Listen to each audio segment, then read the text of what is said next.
Hello दोस्तों, स्वागत है आपका अपने YouTube channel Rohit Goswami law classes में। और हम आज आपको कराने वाले हैं एलएलबी थर्ड ईयर। सेम है हमारा फिफ्थ। एक्ट है हमारा बीएनएसएस भारतीय नागरिक सुरक्षा संहिता 2023, सीआरपीसी दंड प्रक्रिया संहिता 1973। अगर हमारा कोड बीएनएसएस लिखा आएगा तो आपका कोड लगेगा 5006। अगर आपका सीआरपीसी लिखा आएगा तो वहां पर कोड लगेगा आपका 5002। तो आप परेशान ना होना कि हमने कोड 5002 याद किया है और यहाँ पर 5006 कोड आ गया है। तो हमें कोड से क्या लेना देना, कोड इसका और भी कुछ रख दो, कोई दिक्कत नहीं है, लेकिन हमारा सिलेबस और हमारा एक्ट मैच करना चाहिए। ठीक है। आज का जो क्वेश्चन है क्वेश्चन नंबर 9 है और ये जो है वेरी वेरी इंपॉर्टेंट है। जैसा कि आपको पता है मैं सिर्फ वही क्वेश्चन आपको कराता हूँ जो आपके लिए बहुत ज़्यादा महत्वपूर्ण होते हैं। आपको वीडियो में चलने से पहले एक छोटी सी इन्फॉर्मेशन देना चाहता हूँ। मैंने एक व्हाट्सएप पे ग्रुप बनाया है, यानी चैनल बनाया है, WhatsApp channel Rohit Goswami law classes नाम से ही है। आप उसको जाकर फॉलो कीजिएगा।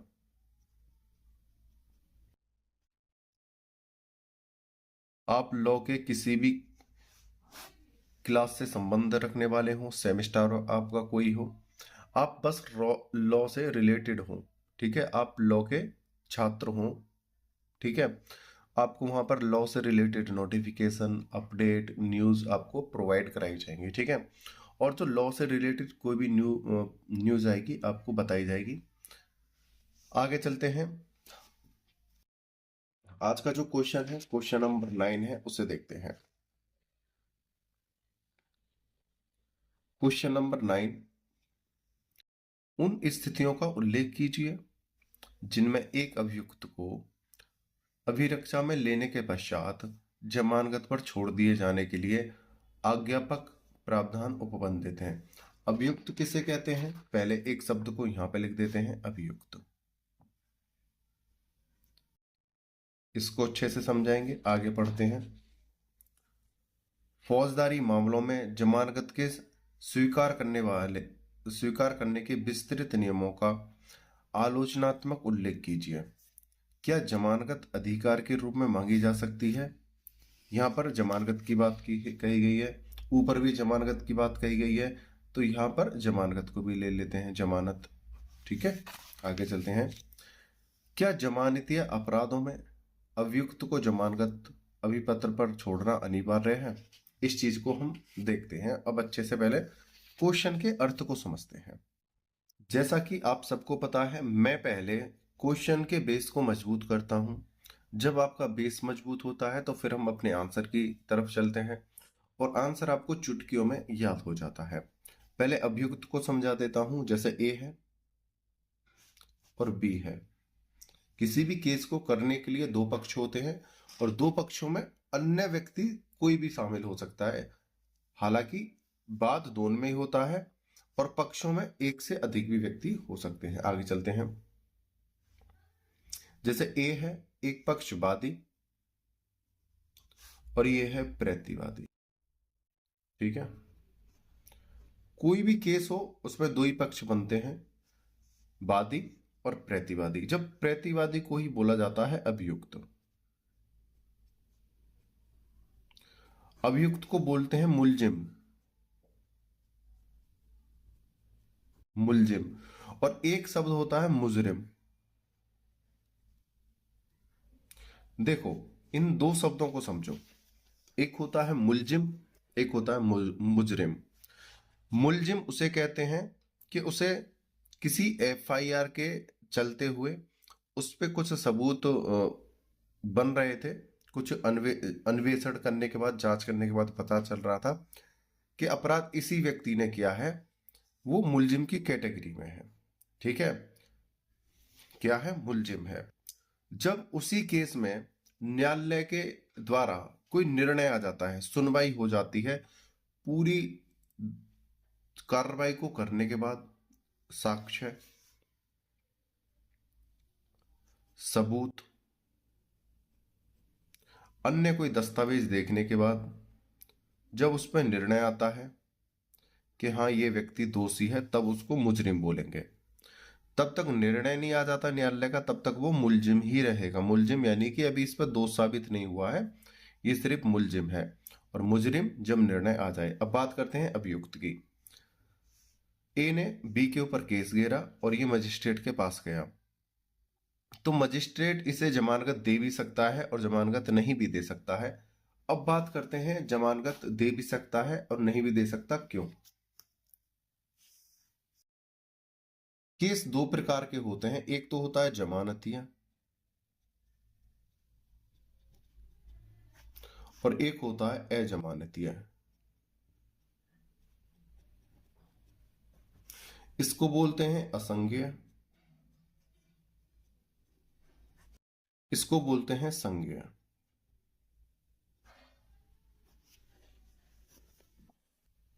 इसको बोलते हैं कॉग्निजेबल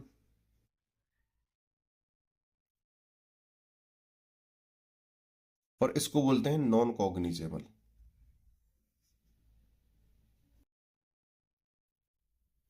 ठीक है।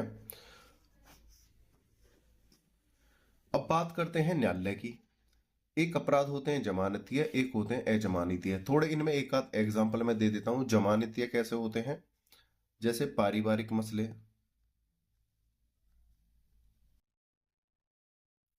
पारिवारिक छोटे मोटे झगड़े, मारपीट, ठीक है, शरारत, ये छोटे मोटे झगड़े होते हैं। ठीक है। इसमें होता है अजमानतीय में हत्या, हत्या का प्रयास,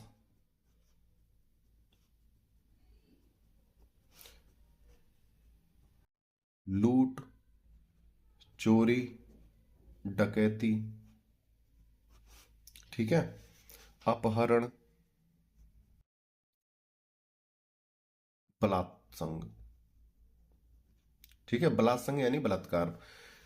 देखो एक चीज जब हमने यहां पे लिखा है तो एक चीज और बता दूं, लूट अलग होता है, चोरी अलग होती है, डकैती अलग होती है। तीनों अलग अलग होते हैं, नंबर 1, नंबर 2, नंबर 3। ठीक है। सबसे छोटी चोरी, फिर उसके बाद लूट, फिर उससे बड़ा डकैती। तो ये नंबर इनके लिख दिए हैं मैंने, और ये तीनों ही अलग होते हैं। अगर इस प्रकार का कोई अपराध है, ठीक है, छोटे मोटे झगड़े हैं, पारिवारिक झगड़े हैं, शरारतें हैं, आपसी दोस्तों में उपद्रव हो जाता है और वो थाने वाले चले जाते हैं, छोटे मोटे झगड़े, तो इनमें जमानत आसानी से मिल जाती है। या कोई चोट वोट लगी हो छोटी मोटी, हो कोई चोट, ऐसे इसमें है गंभीर प्रकार के अपराध, तो इसमें जमानत नहीं मिलती है। दूसरा, एक मोटे शब्दों में भी समझ लो कि अगर कोई ऐसे अपराध हैं इसमें में जो 3 वर्ष से कम सजा के हैं, 3 वर्ष से कम सजा के अपराध हैं, तो उनमें जमानत आसानी से मिल जाती है। अगर कोई ऐसे अपराध हैं जैसे ये हैं 3 वर्ष प्लस कि उसमें सजा होनी है, इसमें क्या है, अगर 3 वर्ष से कम सजा होनी है तो उनमें जमानत मिलनी तय है। और कुछ ऐसे हैं कि भाई 3 वर्ष से ज्यादा ज्यादा की ही सजा मिलेगी, तो ऐसों में जमानत नहीं मिलती है। ये एक मोटे तौर पर समझा दिया है। ठीक है। अब बात करते हैं अभियुक्त की। अभियुक्त को जमानत कब मिलेगी? अगर अभियुक्त ने इस प्रकार के अपराध किए हों। ठीक है, तो ये अपराध किए हैं तो अभियुक्त को जमानत मिल जाएगी। और जमानत मिलेगी कहां से? ये विधि में क्या है, प्रावधान है। विधि में प्रावधान है। ठीक है। दूसरी बात, एक तो होता है विधि में प्रावधान है, अभियुक्त ने जिस प्रकार का कृत्य किया है, क्या किया है, कृत्य, उसको विधि में जमानत के रूप में लिखा गया है कि अगर इस प्रकार का कृत्य करता है तो इसे जमानत दे दी जाएगी। ठीक है। एक होता है न्यायाधीश के विवेक पर,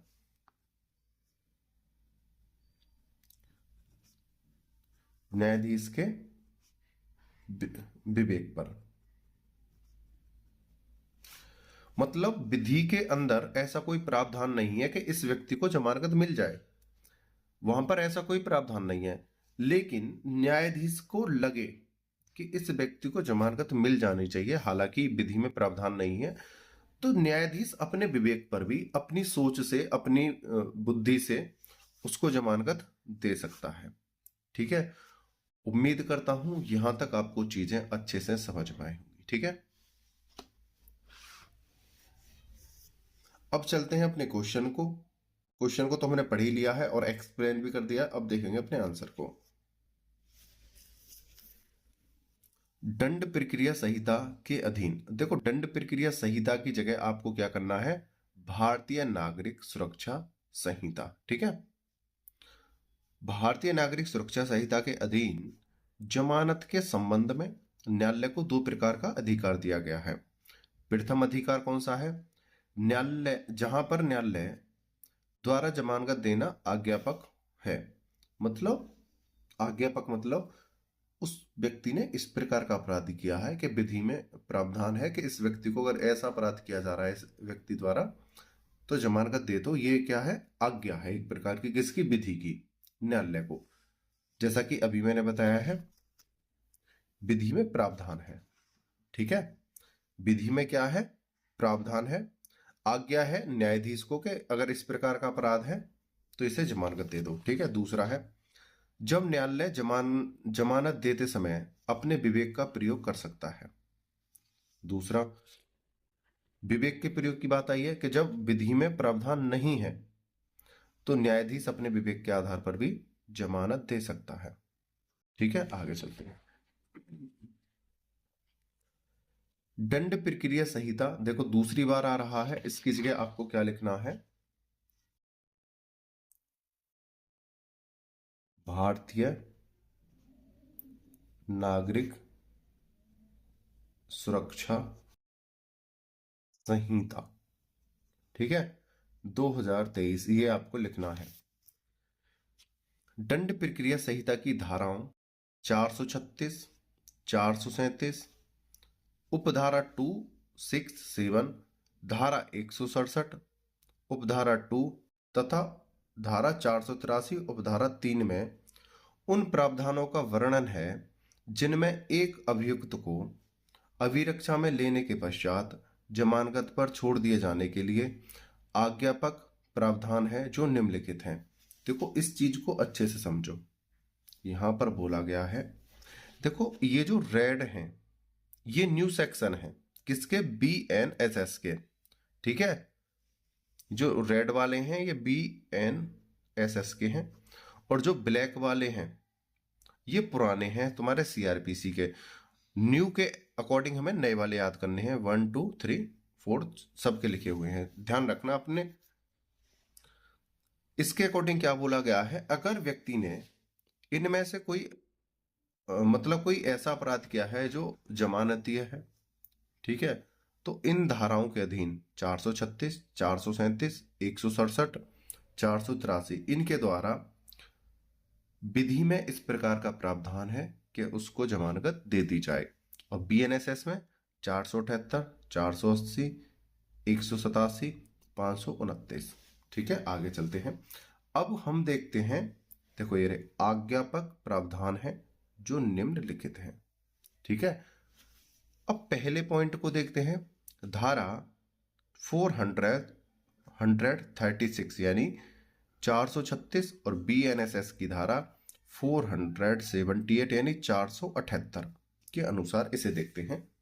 दोनों को ही बताता जा रहा हूं मैं आपको। ठीक है, जब अभियुक्त को तो मैंने अच्छे से समझा दिया है, अभियुक्त उसे कहते हैं जिसके ऊपर केस चल रहा होता है, उसे अभियुक्त कहते हैं। जब अभियुक्त अजमानतीय अपराध से भिन्न किसी अपराध के लिए पुलिस थाने के भार साधक अधिकारी द्वारा गिरफ्तार किया जाता है, पहले इस अर्थ को समझ लेना छोटा सा, अजमानतीय अपराध से भिन्न मतलब वो उस प्रकार का अपराध करता है जो अजमानतीय से भिन्न है, मतलब ऐसा अपराध नहीं है कि उसकी जमानत ना हो पाए। अपराध तो किया है उसने, लेकिन ऐसा किया है जिसमें जमानत हो जाए। तो यहां पर लिखा है अजमानतीय अपराध से भिन्न, जहां पर जमानत नहीं हो सकती थी उस प्रकार का नहीं है, उससे भिन्न है, उससे अलग है। ठीक है, चलिए। जब अभियुक्त अजमानतीय अपराध से भिन्न किसी अपराध के लिए पुलिस थाने के भारसाधक अधिकारी द्वारा गिरफ्तार किया जाता है और वह ऐसे अधिकारी की अभिरक्षा में है और जमानत देने के लिए तैयार हो तो वह छोड़ दिया जाएगा। दूसरा इस पर यहां बोला है, पहले तो उसने उस प्रकार का अपराध किया है जो अजमानतीय प्रकृति से अलग है, यानी जमानतीय प्रकृति का है, और वो भारसाधक अधिकारी मतलब जिसने उसकी एफआईआर लिखी है दूसरे पक्ष की, उसके अंडर में है, तो उसको अधिकार है जब अभियुक्त तो ये कहे कि मैं जमानत देने को तैयार हूं, या उसका कोई पक्ष कहे, तो भारसाधक अधिकारी उसे जमानत पर छोड़ सकता है, ये उसे अधिकार है। आगे चलते हैं। धारा 437 उपधारा 2 यानी न्यू सेक्शन है हमारा 480, मतलब बीएनएसएस भारतीय नागरिक सुरक्षा संहिता, उसके अकॉर्डिंग। ठीक है, बीएनएसएस ये हमारा न्यू एक्ट है और ये हमारा ओल्ड एक्ट है, जो सेक्शन के अकॉर्डिंग। तो इस सेक्शन के अकॉर्डिंग क्या कहा गया है उसे देखते हैं। जहां अभियुक्त अभियुक्त अभियुक्त मैं बता ही चुका हूं अपराधी, ठीक है, या जिसके ऊपर केस चल रहा है। जहां अभियुक्त किसी अपराध का दोषी है और न्यायालय को यह विश्वास करने का आधार है कि वह अजमानतीय अपराध का दोषी नहीं है, तो उसे जमानत पर छोड़ दिया जाएगा। सेक्शन सीआरपीसी 437 और बीएनएसएस 480 के अधीन जब कोई अभियुक्त जिसके ऊपर केस लगाया गया है, यानी प्रतिवादी जब न्यायालय में जाता है और न्यायाधीश के समक्ष प्रस्तुत होता है और न्यायाधीश को लगता है कि इसने अपराध तो किया है, लेकिन ऐसा अपराध किया है जो अजमानतीय प्रकृति से भिन्न है, ठीक है, अजमानती प्रकृति से भिन्न है, तो उसे जमानत पर छोड़ दिया जाएगा। आगे चलते हैं। धारा 437 उपधारा 6 के अनुसार, यानी यहां पर भी 480 का ही पॉइंट है, ठीक है, बीएनएसएस मजिस्ट्रेट द्वारा विचारणीय किसी मामले में यदि अभियुक्त अजमानतीय अपराध का दोषी है और विचारण 60 दिन के अंदर पूरा नहीं होता है और अभियुक्त जमानत संबंधी शर्तों को पूरा करने के लिए तैयार है, तो उसे जमानत पर छोड़ दिया जाएगा। तो यहां पर देखते हैं, इसको अच्छे से समझते हैं। 437 सीआरपीसी और उपधारा है इसकी 6, ठीक है, और बीएनएसएस 480, इसमें क्या बोला है कि कोई अभियुक्त है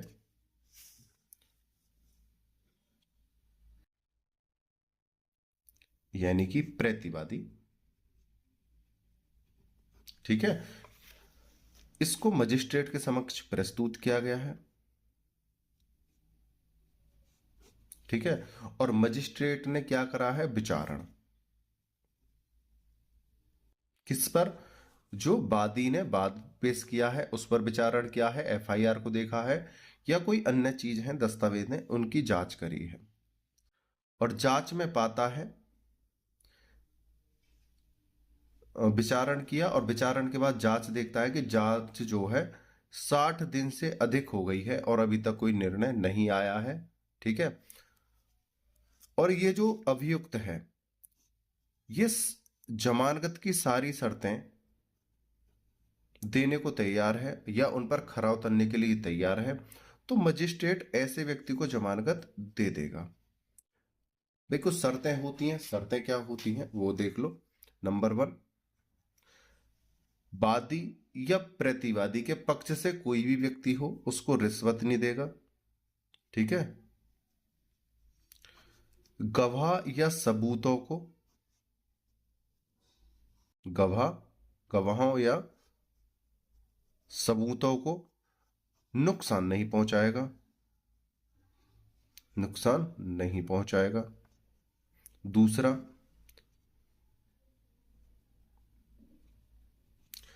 बिना परमिशन भारत से बाहर नहीं जाएगा, बाहर नहीं जाएगा। तीसरा है, जब न्यायालय उसे उपस्थित होने के लिए बोलेगा या थानेदार थाने में उपस्थित होने के लिए बोलेगा तो वो तुरंत हाजिर होगा।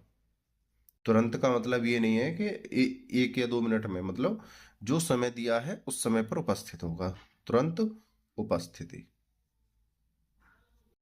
ठीक है, ये शर्तें होती हैं। अपने विवेक के अनुसार न्यायाधीश और भी कोई शर्तें रख सकता है, और उन शर्तों पे ये व्यक्ति अगर खरा उतरने के लिए तैयार है तो उसे जमानत दे दी जाएगी। अब देखते हैं इस चीज को। देखो, आपके दिमाग में ना इन चीजों को मैं कहानी की तरह भर दूंगा। ठीक है, आपको पढ़ने की जरूरत नहीं है, सिर्फ एक बार नोट्स देखो, वीडियो देखो। आप एग्जाम जब कर रहे होंगे आपको कहानी की तरह आपको याद आता रहेगा, आपके दिमाग में स्टोरी चल रही होगी। मजिस्ट्रेट द्वारा विचारणीय किसी मामले में यदि अभियुक्त अजमानती अपराध का दोषी है, पहले तो ये देख लिया कि भाई ये इसका जो अपराध है जमानतीय प्रकृति का है, अजमानतीय से भिन्न है, और विचारण 60 दिन के अंदर पूरा नहीं होता है। और विचारण करने के लिए एक तो इसका अपराध ऐसा नहीं है कि इसे जमानत न दी जाए, अपराध ऐसा है कि जमानत मिल जाए, और इसका जो विचारण करने का जो समय है 60 दिन से ज्यादा गुजर जाएगा, और ये हो सकता है निर्दोष भी साबित हो। और अभियुक्त जमानत संबंधी शर्तों को पूरा करने के लिए तैयार है, और ये जमानत की जो भी शर्तें हैं हमारी उन्हें पूरा करने के लिए तैयार है, तो उसे जमानत पर छोड़ दिया जाएगा। ठीक है, आगे चलते हैं। देखो, 437 की जगह हमें 480 कर लेना है। धारा 437 के अनुसार विचारण समाप्त होने के पश्चात और निर्णय दिए जाने के पूर्व किसी समय न्यायालय की राय है कि अभियुक्त किसी ऐसे अपराध का दोषी नहीं है तो उसे छोड़ दिया जाएगा। देखो, इस लाइन को अच्छे से समझना, विचारण समाप्त होने के पश्चात, इसका देखो अर्थ बताऊं। अभियुक्त या प्रतिवादी कहां पे गया, मतलब कोर्ट में पेश हुआ। कोर्ट में मजिस्ट्रेट ने क्या करा था, विचारण किया था कि भाई ये अपराधी है या नहीं। उसके लिए कुछ भाई वादी ने कुछ तो आरोप लगाए होंगे, कुछ तो सेक्शन बने होंगे, उन सेक्शन के अकॉर्डिंग उसकी जांच करी, विचारण किया किसने, मजिस्ट्रेट ने। ठीक है, विचारण कर लिया। विचारण समाप्त होने के पश्चात, अब विचारण हो गया समाप्त, और निर्णय दिए जाने के पूर्व, भाई अभी विचारण ही तो हुआ है, निर्णय नहीं आया है। अगर निर्णय आ जाता तो पता चल जाता दोषी है या नहीं। विचारण होने के बाद और निर्णय आने से पहले किसी समय न्यायालय की राय है अभियुक्त किसी ऐसे अपराध का दोषी नहीं है तो उसे छोड़ दिया जाएगा। ठीक है, जो अजमानतीय प्रकृति का हो। ठीक है, तो ये जमानत क्या है, जमानत क्या है, विचारण के बाद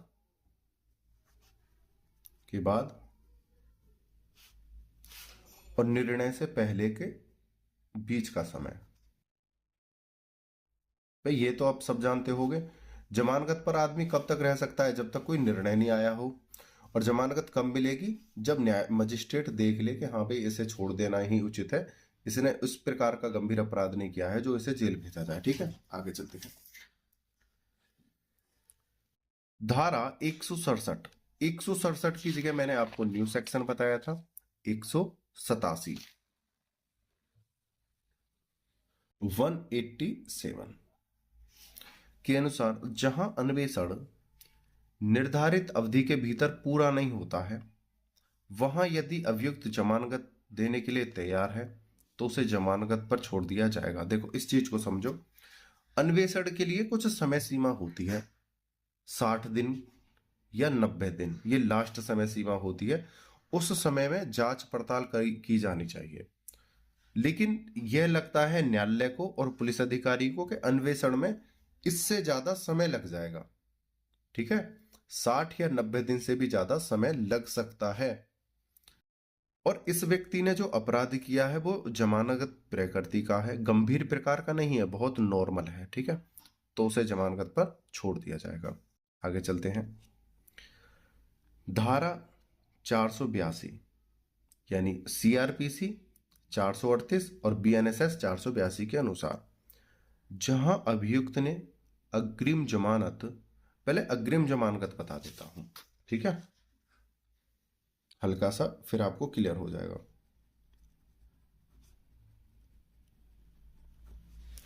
जैसे कोई भी व्यक्ति है और उसका कहीं किसी से झगड़ा हुआ है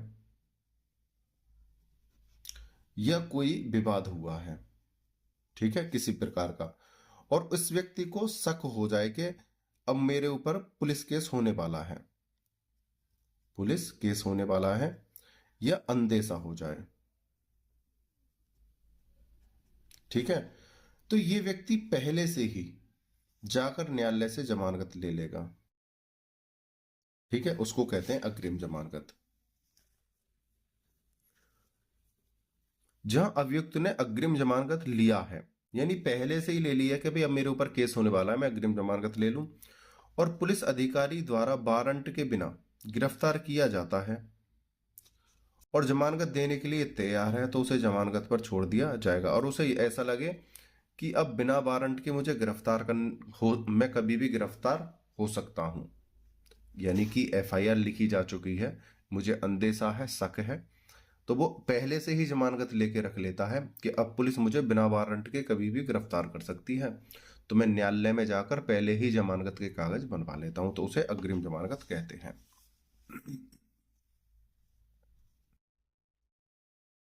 इसका एक एग्जाम्पल हम अपने वर्तमान मौसम को लेकर देख लेते हैं।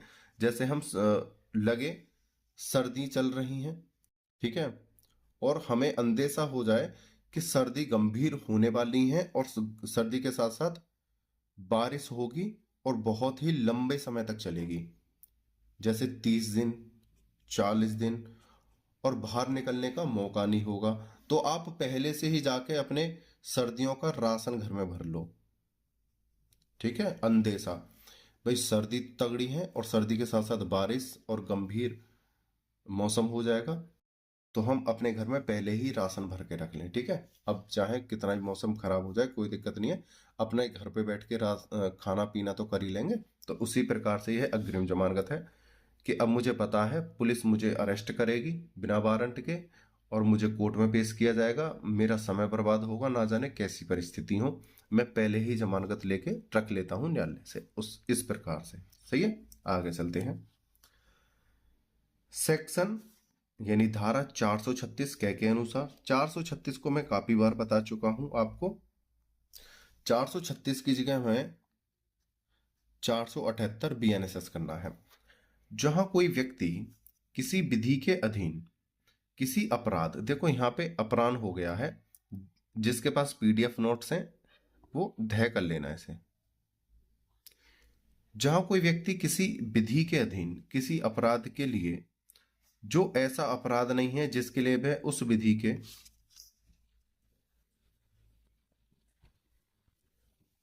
के अधीन मृत्युदंड या दंड के रूप में विनिर्दिष्ट किया गया है। मतलब यहां पर बोला है अगर किसी व्यक्ति ने अपराध तो किया है लेकिन अपराध इस प्रकार का है कि उसे मृत्युदंड से दंड नहीं दिया जाएगा। समझते हैं इस लाइन को कि भाई अभियुक्त ने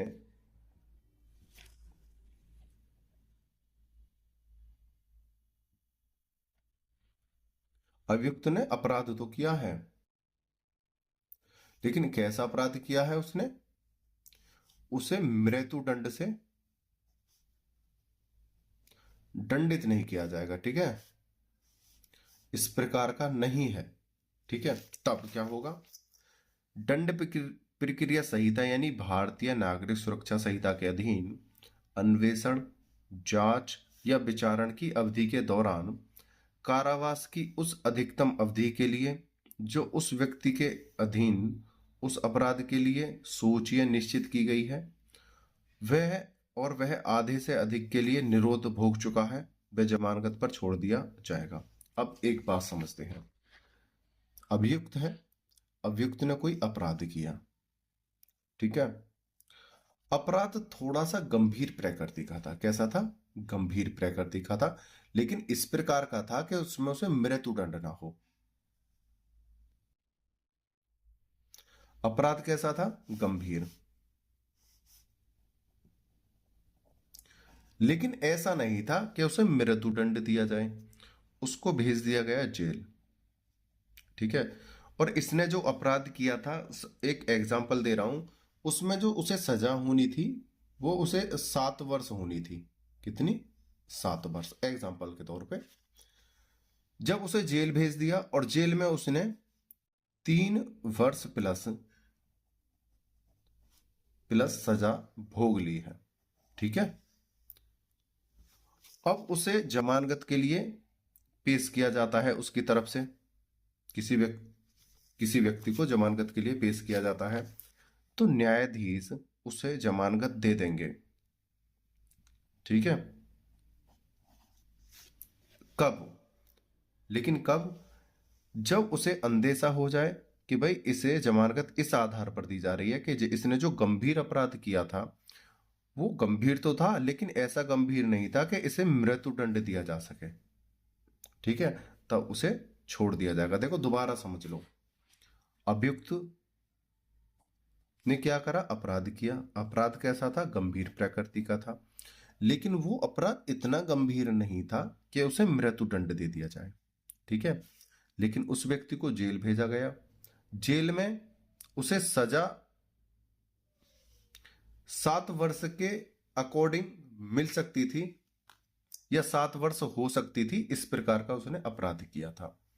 अपराध कैसा था कि उसे 7 वर्ष की सजा हो सकती थी, लेकिन मृत्युदंड नहीं होता। अगर उस पर दोष साबित होता है कि हाँ भाई ये दोषी है, तो उसे सिर्फ 7 वर्ष की सजा मिलती। ठीक है। और वो जेल में है, उसने 3 वर्ष या 3 वर्ष प्लस की सजा काट ली है, लेकिन अभी पूरी सजा नहीं काटी है, तो उसे जमानत पे छोड़ दिया जाएगा। ठीक है। आगे चलते हैं। इसमें एक एग्जाम्पल है मोतीराम बनाम मध्य प्रदेश। इस मामले में न्यायमूर्ति B.R.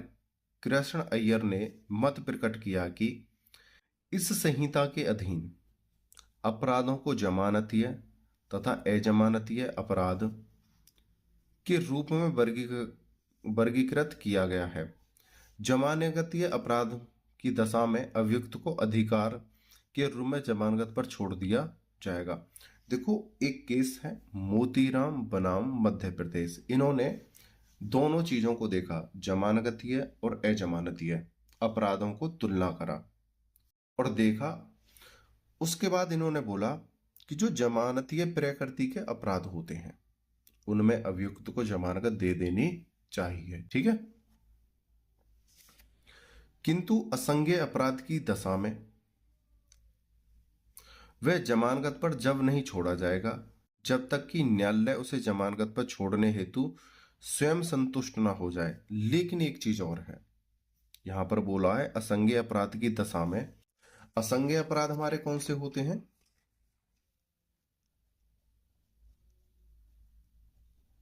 जिनमें जमानत मिल जाती है। ठीक है, मिल जाए,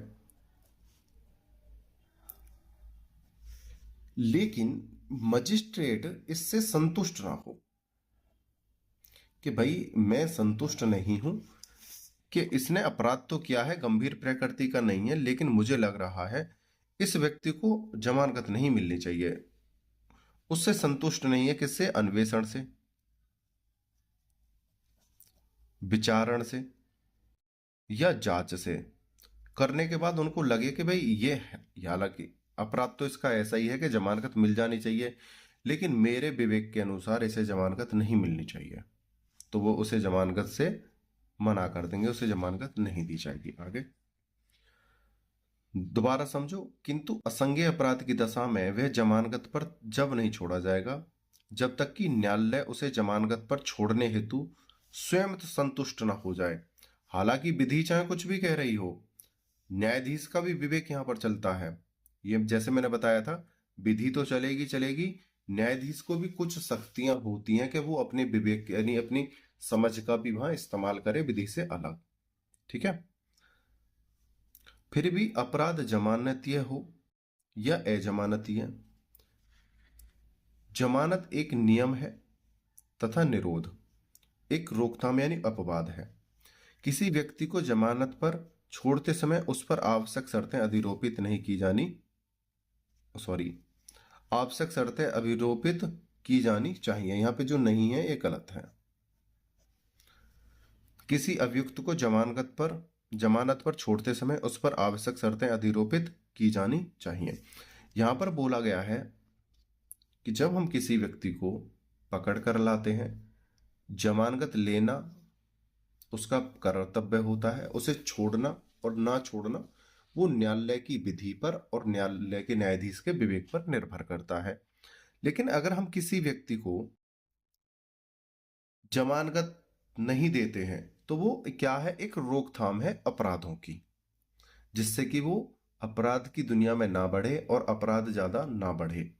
उसकी रोकथाम के लिए हम उसकी जमानत को खारिज करते हैं। भाई अगर हम किसी मुलजिम को या मुजरिम को बाकायदा छोड़ दें, ठीक है, कि भाई तुम्हें जमानत दे दी जाए या तुम्हें जमानत मिल गई है आप घूमो, वो दूसरा अपराध कर दे, इसलिए क्या है, ये अपराधों की रोकथाम है। लेकिन अगर उसे जमानत दी जा रही है न्यायालय के विवेक पर, या न्यायालय ने जांच पड़ताल कर ली है कि भाई इसका गंभीर अपराध नहीं है और इस व्यक्ति ने पहली बार अपराध किया है, ये इस प्रकृति का नहीं है, ठीक है, तो उसे कुछ शर्तों के आधार पर छोड़ दिया जाएगा। एक चीज और मैं बता दूं, जमानत के लिए कुछ महत्वपूर्ण चीजें भी होती हैं जिनमें थोड़ा आसानी रहती है। यानी पहला अपराध करो, पहला अपराध, ठीक है। दूसरा, बच्चा नहीं बालक करो, बालक या किशोर, 14 वर्ष से कम और 14 से ज्यादा, 18 से कम, ठीक है। दूसरा, महिला,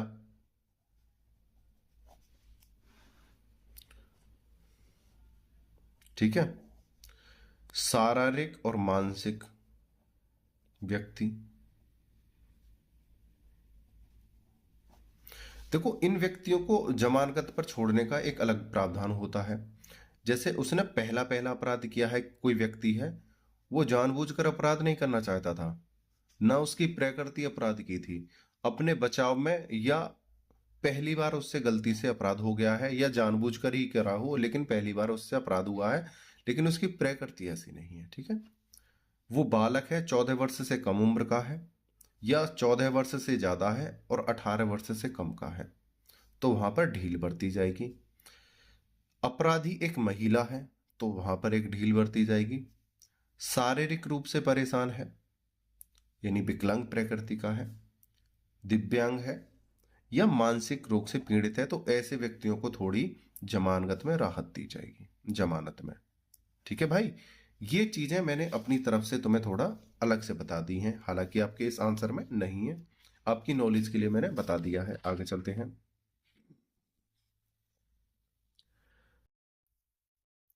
अभियुक्त को जमानत पर छोड़े जाने का समर्थन करते हुए माननीय न्यायमूर्ति कृष्ण अय्यर ने यह मत प्रकट किया कि लोक न्याय के संवर्धन के लिए यंत्रवत निरोध को कम करना होगा। जमानत पर छोड़ा गया व्यक्ति अपने मामलों में बचाव की तैयारी भलीभांति कर सकने में समर्थ होगा। आगे चलते हैं।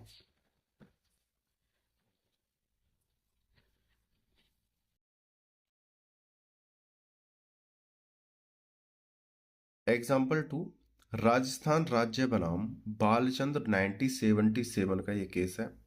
इसमें उच्चतम न्यायालय ने यह अभिमत प्रकट किया यानी अपना निर्णय दिया कि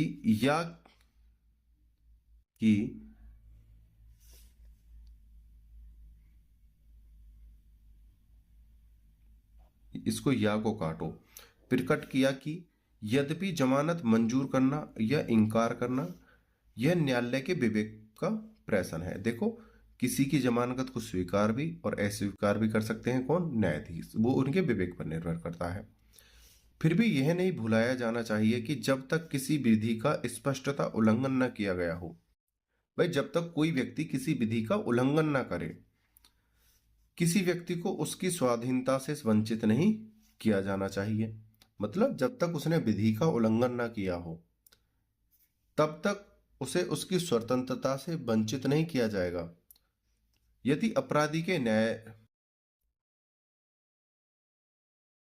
इसमें ना ले के बाद एक ये और आएगा, है ना। यदि अपराधी के न्यायालयधीन कार्रवाई से भागे जाने की संभावना न हो, यानी कि जिस व्यक्ति को अपराध की श्रेणी में रखा गया है, मतलब अपराधी की श्रेणी में उसे जमानत के लिए पेश किया गया है, ठीक है, और ये अंदेशा हो जाए कि ये व्यक्ति भागेगा नहीं, इसके लिए दो व्यक्ति जो है गवाह के तौर पर हमारे सामने प्रस्तुत हो रहे हैं और इसकी जमानत ले रहे हैं, तो ऐसे व्यक्ति को जमानत पर छोड़ दिया जाएगा। तो उसकी जमानत मंजूर करने में कोई संकोच नहीं होना चाहिए। जब किसी व्यक्ति की जमानत ली जाती है तो दो गवाह वहां उपस्थित होते हैं, उनके कागज वहां पर लगाए जाते हैं और जिम्मेदारी ली जाती है कि अगर ये कहीं भागता है तो हम इसके जिम्मेदार होंगे, उसकी भरपाई हम करेंगे, इसे उपस्थित करने का अधिकार हमारा है। तो उस व्यक्ति को तभी तो कोई जमानत देगा कि हाँ भाई ये व्यक्ति सही है और ये भागेगा नहीं, हमारी इज्जत रखेगा, तो वो जमानत दे देते हैं। तो न्यायालय भी उन्हें जमानत, उस व्यक्ति को जमानत पर छोड़ देता है। दूसरा, क्योंकि जमानत इंकार करने के परिणाम स्वरूप व्यक्ति की व्यक्तिगत स्वाधीनता निर्बंधित होती है। अगर न्यायालय अगर किसी व्यक्ति को जमानत देने से मना करता है तो यह होता है कि उसकी जो स्वतंत्रता थी व्यक्ति की, जो आर्टिकल 21 के द्वारा, अनुच्छेद 21 के द्वारा प्रत्येक व्यक्ति को होती है, उसका हनन होता है, ठीक है, जिसमें अनुच्छेद 21 का उल्लंघन होता है और हनन होता है। अतः केवल बिरले मामलों में ही जमानत मंजूर की जानी, मंजूर ने मंजूर कर लो, यहां पे ने और लगा लेना। अतः केवल बिरले मामलों में ही जमानत ने मंजूर की जानी चाहिए। मतलब बहुत ही विपरीत परिस्थिति हो और अपराध कैसा हो, जमानतीय प्रकृति का हो, भाई अजमानतीय में तो जमानत मिलेगी नहीं, उसे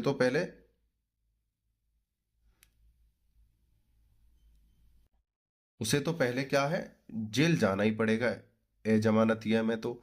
लेकिन जमानतीय अपराध है, लेकिन उसमें भी थोड़ा कुछ संकोच है, ठीक है। और न्यायालय देखने के बाद जांच करी, अन्वेषण करा, विचारण करा, सब देखने के बाद भी न्यायालय को ना लगे कि भाई हालांकि इसका अपराध ऐसा है कि जो जमानतीय प्रकृति का है लेकिन हमें भर नहीं रहा है, इसे छोड़ा जाए, तो उसकी जमानत ने मंजूर कर दी जाएगी। कैसे मामले में? बिरले मामले में बहुत ही कम चांस होंगे, अतः केवल बिरले मामलों में ही जमानत ने मंजूर की जानी चाहिए। आगे चलते हैं। तीसरा एग्जांपल है हुसैन बनाम यूनियन ऑफ इंडिया, 2017 का केस था। इसमें उच्चतम न्यायालय द्वारा यह कहा गया कि जमानत के प्रार्थना पत्रों का निस्तारण 1 सप्ताह में कर दिया जाना चाहिए। उम्मीद करता हूं यह क्वेश्चन आपको अच्छे से समझ में आया होगा। एग्जामिनर इस क्वेश्चन को आपको घुमा फिरा कर पेश करने की कोशिश करेगा। आप टिके रहना अपने शब्दों पर और अपनी नॉलेज पर, ठीक है। वो कहीं से भी तोड़ मड़ोड़ के इसको पेश करे, आप ध्यान से अच्छे से देखना।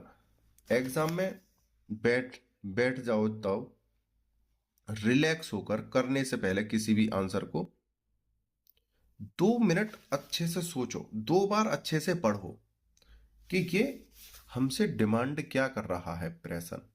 अच्छे से पढ़ना है, सोचना है, फिर अपनी कलम को चलाना है। ये नहीं कि 1-2 शब्द आपने उल्टा सीधा देखा और उसमें कुछ भी लपेट आए, नहीं। प्रश्न को जैसे मैं एक्सप्लेन करने की कोशिश करता हूं, अपनी समझ में उसे एक्सप्लेन करने की कोशिश करना, समझने की कोशिश करना, ठीक है, और तब उसे करना।